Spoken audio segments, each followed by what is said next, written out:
Hey everyone, and welcome back to the Deep Dive. If you're loving these deep dives, don't forget to hit that like button and subscribe to the channel so you don't miss out on future episodes. You guys send us some really cool stuff sometimes, and today is no exception.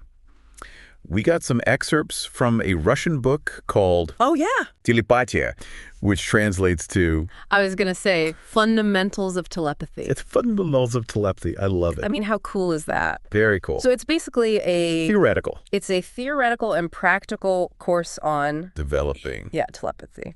The science behind it, the techniques, and even the ethics of telepathy according to this book.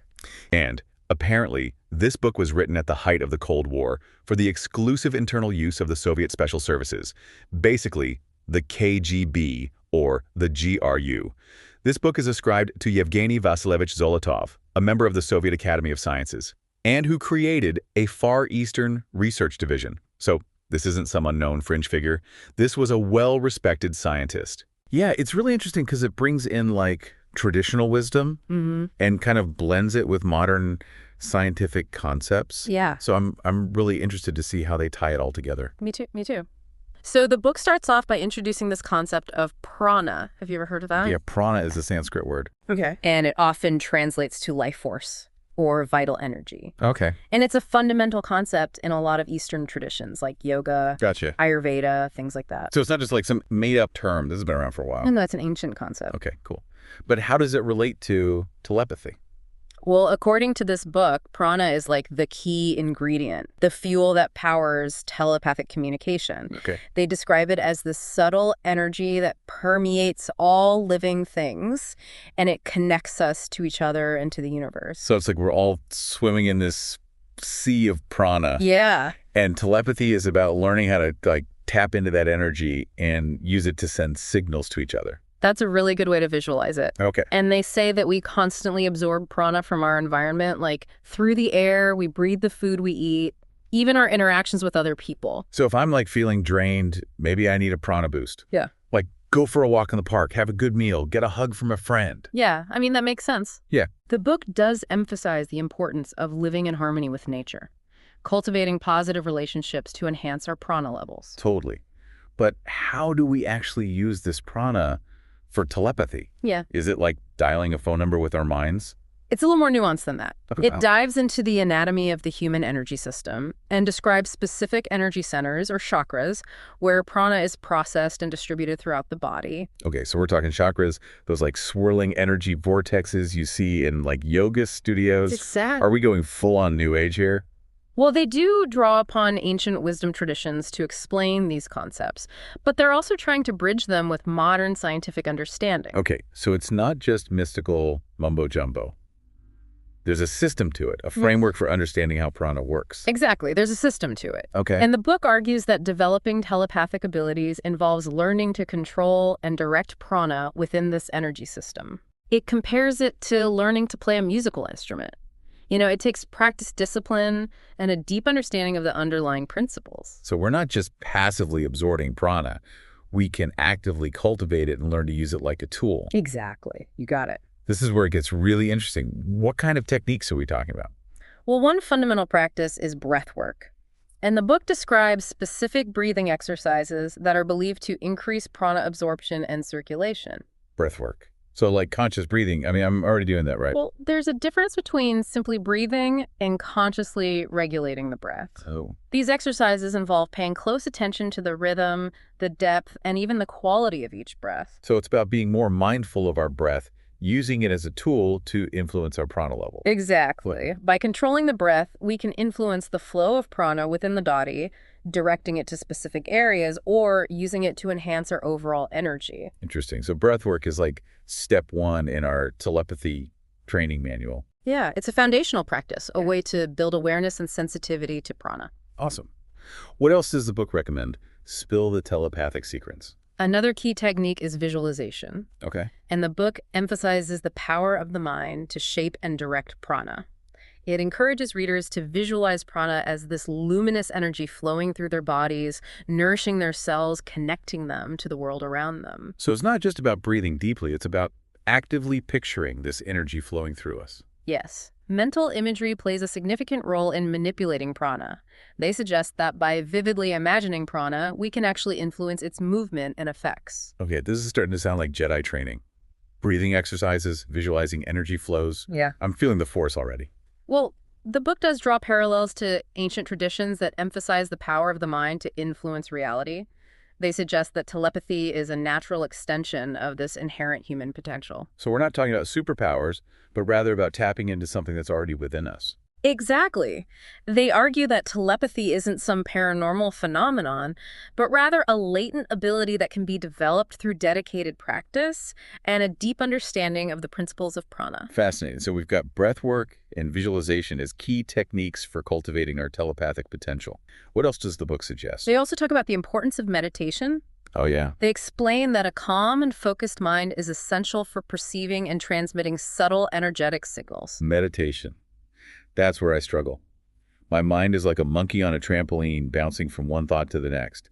How am I supposed to meditate with all that mental chatter? Well, the book acknowledges that meditation is a challenging practice, Yeah. but it also emphasizes that it's a skill that can be developed with patience and persistence. So it's like training a mental muscle. Mm-hmm. The more we meditate, the better we get at quieting those noisy thoughts and achieving a state of mental stillness. Exactly. Okay, I'm willing to give it a try, but let's be real. How long do I have to meditate before I can start sending telepathic messages? Well, the book cautions against focusing solely on achieving specific outcomes. Yeah. They emphasize that the journey of developing telepathic abilities is a gradual process of self-discovery and transformation. So it's not about instant gratification, Right. but rather about cultivating a deeper understanding of ourselves and our connection to the world around us. Exactly. No. They suggest that the true value of exploring telepathy lies in the insights it offers into the nature of consciousness, the power of the mind, the interconnectedness of all things. Wow, that's pretty deep. Yeah. I'm starting to see why you called this book a blend of traditional wisdom and modern concepts. It's not just a how-to guide for telepathy, it's also a philosophical exploration of human potential. Exactly. They challenge us to reconsider our assumptions about what's possible and to embrace the vast unexplored potential that lies within each of us. This is already mind-blowing. And we've only just scratched the surface of this book. I can't wait to dive deeper into the specific techniques and exercises that outlines for developing telepathic abilities. But I think we'll save that for part 2 of our deep dive. Sounds good. So until then, dear listeners, keep those minds open and those vibes flowing. Welcome back to the deep dive, everybody. We're continuing our exploration of fundamentals of telepathy, and things are about to get even more intriguing. Last time we left off talking about prana, Right. this universal life force energy that the book claims is like essential for telepathy. Yes. We even touched on some practices like breath work and visualization Yeah. that supposedly help us cultivate and control this prana. But I'm still a little fuzzy on how all of this connects to actually like sending and receiving thoughts. Is there like a telepathy button in our brains that we just need to learn how to push? Well, the book suggests that telepathic communication isn't so much about pushing buttons as it is about tuning into like a subtle energetic frequency. Okay. They compare it to radio waves. You know, they're all around us, but we need a receiver to pick them up and Yeah. translate them into sound. Okay, so our brains are like telepathic radios and prana is the signal. But how do we tune in to the right station, so to speak? This is where the book delves into the concept of the bioinformational field, Ooh. which they describe as a kind of energy field that surrounds all living beings. Hold on, another new term. So we've got prana, we've got chakras, and now this bioinformational field. It is a lot to keep track of. It's a lot. But think of it this way. Okay. Prana is the energy. The chakras are the energy centers within our bodies. And the bioinformational field is like the medium through which prana travels to connect us to each other and to the world around us. Okay, I'm starting to see the bigger picture, but what does this bioinformational field actually look like? Is it like an aura? The book doesn't give like a specific visual representation of the bioinformational field, Okay. but they describe it as this dynamic, ever-changing field of energy that carries information about our physical, emotional, and mental states. So it's like an invisible energetic signature that's unique to each individual. Exactly. And the book proposes that telepathic communication involves interacting with this bioinformational field, both our own and those of others. Okay, I think I'm following so far. But how do we actually access and interact with this field? all still sounds a bit abstract to me. This is where those techniques we talked about earlier, like breathwork, visualization, and meditation come into play. Okay. The book suggests that these practices help us to cultivate sensitivity to subtle energies and to refine our ability to perceive and manipulate prana within our own bioinformational field. So by calming our minds and focusing our intentions, we can start to pick up on these subtle energy signals. Precisely. And the book provides a variety of exercises designed to enhance the sensitivity. Like what? For example, one exercise involves focusing on a specific part of your body, like your hand, Yeah. and visualizing prana, concentrating in that area. Wait, haven't we heard this before? Wasn't this the hand-warming technique from last time? Yes, but remember, these techniques are not isolated practices, but rather interconnected tools that build upon one another. Developing the sensitivity to prana in your own body is a crucial foundation for sensing prana in the bioinformational fields of others. Okay, that makes sense. So once I can feel the prana tingling in my own hand, I can start reaching out with my mind to feel the prana in someone else's hand. It's not quite as literal as that, but the basic principle is that by developing awareness of prana within ourselves, we become more attuned to its presence in others. So it's about expanding our perception beyond the physical senses to encompass this subtle energetic realm. Exactly. The book argues that telepathy isn't about bypassing our senses, but rather about expanding them to include this additional layer of perception. Wow, it's a really interesting way to think about it. It's not about rejecting science or logic, Right. but about integrating the subtle energy awareness into our understanding of how the world works. Exactly. Okay. And the book emphasizes that this expanded awareness can have profound implications, not just for telepathy, but for our understanding of consciousness, healing, and the interconnectedness of all things. This is already blowing my mind wide open. And we haven't even gotten to the practical techniques for sending and receiving telepathic messages yet. I know, right? I can't wait to see what other exercises this book has in store for us. We've only just begun to explore the fascinating world of telepathy as presented in Fundamentals of Telepathy. Next time, we'll delve into some of the specific techniques for transmitting and receiving thoughts and feelings. We'll also discuss the ethical considerations that the book raises about the use of telepathic abilities. Sounds like we're in for another mind-bending conversation. Until then, keep those minds open and those prana vibes flowing. Welcome back to the Deep Dive, fellow mind explorers. We're wrapping up our deep dive into Fundamentals of Telepathy, and this is where the rubber really meets the road, so to speak. Yeah. We've talked about prana chakras, bioinformational fields, all these fascinating concepts. But now I'm ready to get down to the nitty-gritty. How do we actually use all of this to send and receive thoughts?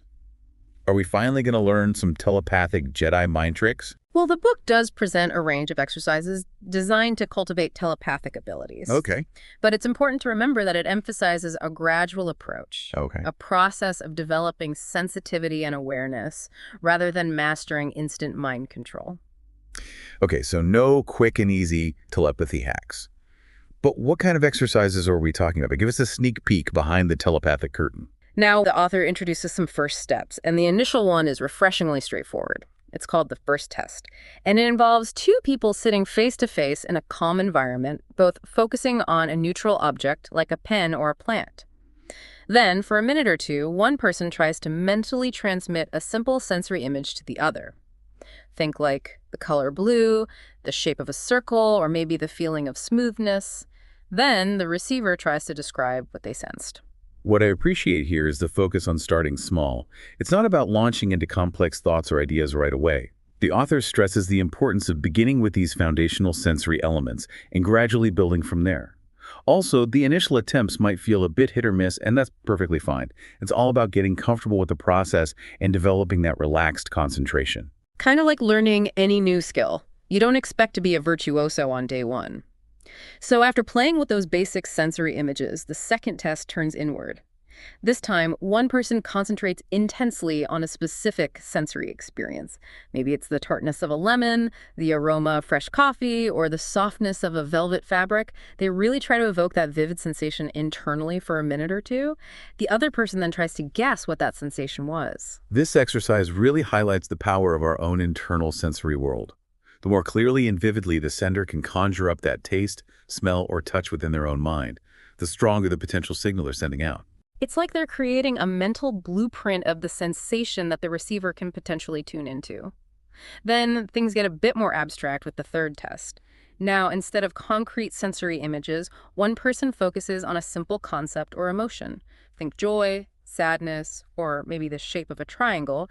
They try to project that to the other person, who then tries to identify what they're sensing. Now, emotions seem so personal and subjective. Is there a universal aspect of joy, for instance, that could be transmitted? It's a good question. While the author acknowledges the subjective nature of these experiences, they propose that there might be core energetic signatures associated with certain emotions and concepts. Maybe it's not about transmitting the exact feeling of joy as you experience it, but rather a more fundamental energetic frequency that the receiver can pick up on. So maybe they don't get joy specifically, but they sense a feeling of lightness or expansiveness. So it's like tuning into the underlying vibe, the essence of that emotion or concept, rather than a precise, literal translation. Exactly. And the increased difficulty of this test highlights the difference between transmitting concrete sensory information and these more nuanced internal states. So far, so good. Now, the author throws in something that might seem unrelated at first. Rhythmic breathing.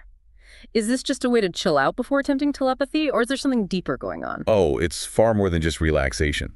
The author presents rhythmic breathing as a key technique for self-regulation and for enhancing sensitivity. The basics are simple: slow, deep, and even breaths. They suggest a 2.3 ratio, inhaling for 2 counts, exhaling for 3, aiming for a full breath cycle of about 8-12 seconds. I'm curious about that longer exhale. Is there a specific reason for that ratio? Yes, extending the exhale often helps to shift our nervous system towards a more relaxed and receptive state. It's like gently nudging ourselves into a calmer, more centered space. It makes sense. By focusing on this rhythmic breathing, we're also giving our minds a focal point, something to latch onto instead of getting lost in that whirlwind of thoughts. So we're breathing deeply, quieting the mind, and now we move into the realm of mental imagery, reading thoughts. This is probably what most people picture when they think about telepathy, literally seeing images from someone else's mind. Right. The author frames these exercises as a way to begin perceiving thought content through mental imagery. The first exercise involves the transmitter vividly imagining a simple object or scene for a minute or two, focusing on the details like the texture of a tree trunk, the sound of ocean waves, the vibrant colors of a sunset. The receiver then tries to passively observe any mental images that come to mind. That word passively seems crucial. It's not about forcefully trying to see something, but more about creating a space for impressions to arise naturally. Exactly. It's about letting go of control and becoming more like a receptive antenna, allowing those subtle signals to come through. Then, exercise 2 adds a dynamic element. The transmitter focuses on a sequence of actions, or a short narrative, like a mini-movie playing in their mind. The receiver tries to follow along in their own mental imagery. So it's like we're moving from still snapshots to a flowing story. That sounds like a big step up in complexity, not just perceiving a single image, but following a whole sequence of events. It definitely requires a greater degree of focus and receptivity from both the sender and the receiver. And then exercise 3 introduces the element of personal connection. Now, the transmitter focuses on someone they know well, visualizing their face, mannerisms, maybe even recalling a recent conversation or experience. The receiver tries to pick up on any impressions or images related to that person. It makes me wonder if existing emotional bonds play a role here. Could focusing on someone you have a connection with amplify the signal? It's an interesting idea. While the author doesn't explicitly say that, it makes sense. Our relationships create these intricate webs of association, both conscious and unconscious. It's plausible that focusing on someone you know well could tap into those pre-existing connections, making it easier to perceive information related to them. It definitely adds a layer of intrigue to the exercise. Now we shift gears a bit and move into localized information perception in the body. This sounds like we're going beyond just mental images and tapping into physical sensations. Exactly. This section explores the idea of telepathic connection at a more tangible level. The first exercise has one person focusing their attention on a specific part of their body, like their hand or forehead, and trying to create a sensation there, like warmth or tingling. The receiver then tries to sense that same sensation in the corresponding part of their own body. This sounds incredibly subtle. What kind of sensations are we talking about here? Is it like a faint echo of what the sender is feeling? It's likely to be very subtle, not a strong or intense sensation. Maybe a gentle warmth, a slight pressure, a barely there tingling. The key is to tune into those very quiet signals within the body. The second exercise takes this further. One person mentally directs a feeling or sensation towards a specific body part of the receiver, like relaxation or tension. The receiver remains passive and observes for any corresponding sensations. So it's not just mirroring what the sender is doing, but potentially influencing the receiver's physical state through focused intention. That's a pretty wild concept. It really highlights the interconnectedness of mind and body and the potential for those connections to extend beyond our individual selves. Then things get even broader with sensory perception from the external field. It sounds like we're trying to pick up on sensory information that's not being directly transmitted by our partner, but is just present in the environment. Exactly. In the first exercise, both individuals sit quietly, becoming aware of all the subtle sounds, smells, and tactile sensations around them. Then one person silently focuses their attention on a specific external detail. Maybe the hum of a distant appliance, the scent of a candle, the feeling of a breeze. The receiver tries to identify what the other person is focusing on just through their heightened awareness of the environment. So it's like a sensory guessing game, but instead of relying on verbal clues, you're tuning into that shared sensory experience. Precisely. And then the second exercise gets even more specific. One person silently chooses a specific object in the room. The other person, with their eyes closed, tries to sense the location or nature of that object through intuition or subtle cues. It's like developing that spidey sense, that feeling of knowing something without a clear, logical explanation. Exactly. It's about tapping into that deeper level of perception that goes beyond our usual five senses. Now, the author also ventures into the realm of working with strong emotions, and they do so with a lot of caution. Emotions are powerful stuff, so approaching this area responsibly makes sense. Absolutely. The first exercise involves one person recalling a strong emotion, maybe a moment of intense joy, grief, or excitement, and really immersing themselves in that feeling without outwardly expressing it. The receiver then tries to sense the emotional state of the sender. Wow, this one sounds intense. Could the receiver actually feel a wave of that emotion themselves? The author suggests that the receiver might indeed pick up on the overall tone, intensity, or quality of the emotion. However, they also emphasize the importance of staying grounded and not getting swept away by the transmitted emotion. It's crucial to maintain your own emotional balance. It really underscores the importance of setting healthy boundaries, especially when working with such potent energies. Next, we delve into the fascinating and somewhat mysterious perception of information from the field of setup. What exactly is this field of setup, according to the author? The author describes it as a kind of collective information field, almost like a shared reservoir of knowledge or potentiality that exists beyond our individual minds. The first exercise involves both individuals entering a state of deep relaxation and mental stillness, becoming receptive to any information or impressions that arise spontaneously, seemingly from nowhere. So it's not about receiving specific thoughts from your partner, but tuning into a broader field of information. Right. The author suggests that information received from this field often comes in symbolic or intuitive forms, requiring a different kind of interpretation than, say, a clear mental image. The key is to observe these impressions without judgment, simply noting them down before trying to make sense of them. It's like we're expanding our perception beyond the usual channels of communication. Then we circle back to the idea of localized perception, but this time with a focus on the receiver's experience in localization of information in the body. Exactly. In this exercise, when the receiver picks up on a telepathic impression, whether it's an image, a feeling, or a thought, they try to pinpoint where in their body they feel the strongest resonance or connection to that information. It's like that feeling of a gut instinct, but perhaps more specifically located. Precisely. The author notes that this is very subjective, varying from person to person. The idea is that if you consistently notice a certain type of telepathic hit in a specific area of your body, that could become a personal marker for externally received information. Fascinating. It's like learning to read your own internal compass for these subtle signals. Now, as we explore these more unconventional areas, the author wisely addresses the importance of protective measures. Absolutely crucial. Just as we take precautions in the physical world, it's essential to practice energetic hygiene in telepathic work. The author suggests visualizing a protective shield or barrier of light around yourself before and after these exercises. So it's like creating a mental force field to maintain your energetic boundaries. Exactly. The author emphasizes the importance of feeling safe and protected within this visualized shield. This practice helps to prevent unwanted influence or energy depletion. Now, the author also delves into some very profound and sensitive territory with techniques for receiving information of a necrobiotic nature. This is about attempting to connect with the consciousness of deceased individuals. That's definitely a topic that requires a lot of sensitivity and respect. Absolutely. The author approaches this with a great deal of caution. They suggest that in a relaxed state, one person focuses their attention and intention on connecting with a specific deceased individual, but without forcing or imagining a response. The receiver then observes any thoughts, feelings, or impressions that arise, but with a discerning eye. So it's about approaching this with a sense of reverence and not imposing our own expectations on the experience. Right. And the author cautions that any perceived information in this context may be subtle and require careful interpretation. Finally, Chapter 5 concludes with techniques for receiving information of a prophetic and retrospective character.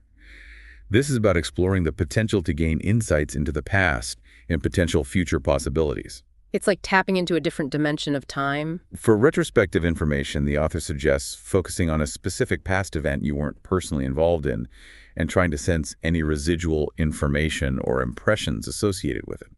For prophetic information, the exercise involves focusing on a general area of potential future development, like personal goals or global trends, and trying to sense possible outcomes or imagery. It's not about getting a crystal clear prediction, but more about getting a feel for potential trajectories. Exactly. It's about developing an intuitive sense of the flow of time and the possibilities it holds. So we've gone from quieting our minds and sending symbol images to exploring these really advanced and mind-bending techniques. It's been quite a journey through Chapter 5. It really highlights the breadth of the author's approach to developing telepathic abilities. It's about cultivating awareness on multiple levels, internally, interpersonally, and even in relation to the broader field of information. It's not just a set of techniques, but a whole philosophy of perception and connection. Then we move on to Chapter 6. This is about future telepathy, that's what the author calls it. And oh boy, does it get wild. Buckle up, folks. We're talking about a whole new way of looking at how we can communicate, connect everything. From our own personal thoughts to how societies function, it's all up for grabs. The author kicks things off with this idea of a language image. It's like, imagine a telepathic Esperanto. Now, I know Esperanto was supposed to be that universal language everyone could speak. Right. But this is like Esperanto on warp speed. We're not talking about learning new words. We're talking about skipping words altogether. It's about transmitting pure thought, meaning from one brain to another. Like, let's say you wanted to share the experience of biting into a perfect strawberry, on a hot summer day. Oh, I see where you're going with this. Instead of describing the sweetness, the juiciness, all those words, you just zap, send the whole experience. The other person, they wouldn't just understand it intellectually, they'd feel it. It's like a direct download of understanding, a mental snapshot, but with all the layers of meaning and emotion attached. Exactly. Which, makes you think. If we can transmit these language images, like the author says, does that mean our thoughts are already structured in a way that's universally understandable? Like beneath all the different languages we speak, is there a deeper layer of thought that we all share? Whoa. Okay, that is a seriously deep thought right there. But think about it. All the misunderstandings we have because of words, cultural differences, gone. You'd get the pure, unfiltered meaning behind someone's thoughts. Like upgrading from dial-up to fiber optic, but for your brain. Perfect analogy. Yeah. But here's something I'm wondering. If everything is transmitted with all that emotional baggage, wouldn't that be, I don't know, a bit overwhelming sometimes? Oh, I see what you mean. Like, do I really need to feel my coworkers' stress when they're just asking to borrow a stapler? Right. Maybe some mental filters would come in handy, like a volume knob for emotions. I like that. But think about the empathy, though. If you could truly feel someone else's joy or pain, could that change how we treat each other? How connected we feel? It would certainly rewrite the rules of human interaction, that's for sure. So building on this idea of direct thought sharing, the author then jumps into this possibility of telepathy becoming like the main way we communicate. I mean, it makes sense. If we can beam thoughts to each other, why wouldn't we just do that all the time? Forget smartphones. It's all brain to brain. Imagine instantaneous communication anywhere in the world, no need for translation apps, no more awkward silences. Right. Talk about a productivity boost. Think about global collaboration, emergency response, even just asking your neighbor for a cup of sugar. It would radically change the pace of, well, everything. Though part of me wonders, would we ever be truly alone with our thoughts in such a world? It's almost like having the internet constantly buzzing in your head. It does raise questions about what silence and solitude would even mean. But the author also talks about how this kind of communication could be way more nuanced than anything we have now, right? Because you're not just sending words, you're sending intent, feelings, the whole context. Exactly. Think of it like subtitles, but for your soul. No more emoji misunderstandings. Exactly. No more passive-aggressive texting. But like we were saying before, it's not all sunshine and roses. The author suggests this constant mental connection could, well, reshape how we function as a society, how we form relationships, even our sense of self. It's a whole new ballgame. Yeah, if our thoughts are potentially always accessible, what does it even mean to be an individual? How do you prevent unintended influence even with the best intentions? This whole new frontier with both incredible promise and, well, potential for things to go very wrong. It's a tightrope walk, that's for sure. The author, always the critical thinker, points out that even if we could understand each other perfectly, what if we still fundamentally disagree? So perfect understanding doesn't necessarily equal perfect agreement. Exactly. It might actually make things worse because you're seeing very clearly how incompatible your views are. Like imagine finally getting all the facts, seeing the big picture, and realizing you and the other person are heading in opposite directions. Oh, that's deep. So telepathy could actually become a new battleground where conflicts play out not just in words, but in the raw intensity of thoughts. Exactly. Maybe a little healthy misunderstanding is what keeps society functioning sometimes. And so, buckle up, because Chapter 7 kicks off with a bold statement. It says, telepathy. It's not some spooky parlor trick. Okay. It's a fundamental law governing information exchange between all living things. Ooh, I like that. Yeah. So right off the bat, what I find intriguing is this idea that communication isn't limited to just our five senses. Right, beyond words. Beyond words, yeah. Or even spoken language. It suggests that every living organism has what they call a biofield. Okay. And you can imagine it kind of like an invisible bubble of energy and information that's surrounding you, and it's constantly interacting with the biofields of everything else around you. Oh, including other people. Including other people, including yourself, everything. Whoa, constant exchange. It's like we're swimming in this sea of information all the time. That's a great visual. Yeah. And the currency of this exchange, according to the book, it's often what they call thought images. Thought images, okay. So instead of like hearing a voice in your head, it might be more like these fleeting mental snapshots. The little flashes. Little flashes, feelings, impressions that just pop into your awareness. Got it. And the author really argues that understanding this basic principle, this flow of energy, information, and thought images is the absolute foundation for consciously getting into telepathic communication. The bedrock. The bedrock, exactly. And it makes you think, right, like all those little vibes we get, all those intuitions we usually just brush off. What if there's more to them? What if? Yeah, that's really interesting. But it raises the question, if this is such a basic law of the universe, how come we're not all walking around reading each other's minds? Yeah, it's a great question. And the author actually touches on this by suggesting that our current scientific understanding might not be quite there yet. Yeah, our tools might not be fine-tuned enough. Exactly. It's like we're trying to explore the ocean with, a little kiddie pool net. Right. We're missing so much of the depth and complexity of what's really going on. So much more to discover. Exactly. And then the author dives into this section called The Logic of Telepathy. And that's where it gets really interesting for folks who like to get practical. The how-to. The how-to. They're saying that even though telepathy seems super mystical, it actually has its own logic based in the physical and energetic nature of living beings. It's not magic, it's a natural phenomenon, just with a set of rules we don't fully grasp yet. Right, like gravity. We don't see it, but we know it's working. Exactly. So the key takeaway here is practice. Okay. Practice in understanding the principles, even if we don't have the complete scientific textbook on it yet. It's like learning to play an instrument, right? Yeah. You don't need to know every single note and theory to start making music. Okay. Consistent effort and a grasp of the fundamentals, even if they're still evolving, can lead to real improvement. You're training a natural capacity. I like that. So it's not just random thoughts bouncing around. Right. The author suggests there are patterns at play. Probabilities in telepathic communication. It's not totally random chaos. There's structure, however subtle, in how these mental signals work. It's like learning to read body language. Oh, interesting. There are cues and patterns. I can see that. Right. And then we get into the dialectics of telepathy. Sounds fancy. Very academic. It just means it's a two-way street, sender and receiver. Oh, Okay, it's not just me broadcasting my thoughts out. No, it's not just you projecting. The communication is shaped by the interaction between both people, the clarity of what you receive. It's not just about how well the sender is transmitting. It's a dance. It's a dance. Your mental state, how open you are, how receptive, even your own energetic tuning. Okay, so if my mental radio is fuzzy, Exactly. I'm not going to get a clear signal. Maybe not. It's like talking on a bad phone line. The clarity depends on both ends. The author suggests there needs to be this resonance, a sort of mental harmony between the sender and receiver for things to really work. It's like that feeling when you just click with someone, you know? Yeah, like you're on the same wavelength. Exactly. Maybe there's a telepathic element to that. Ooh, that's deep. I like the journey of self-discovery. Yeah. It makes it less about proving or disproving telepathy and more about exploring what's possible, expanding our understanding of ourselves and the world around us. Precisely.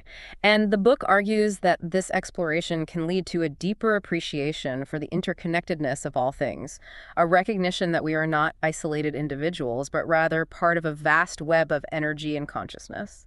That's a beautiful thought. It's like we're all connected by these invisible threads of energy, constantly sending and receiving subtle signals, whether we're aware of it or not. Exactly. And the book suggests that developing telepathic abilities is about becoming more attuned to these subtle signals, about learning to listen to the whispers of the universe, so to speak. Wow. I'm getting chills just thinking about it. But let's come back down to earth for a moment. What about the practical applications of telepathy? Does the book talk about how these abilities could be used in everyday life?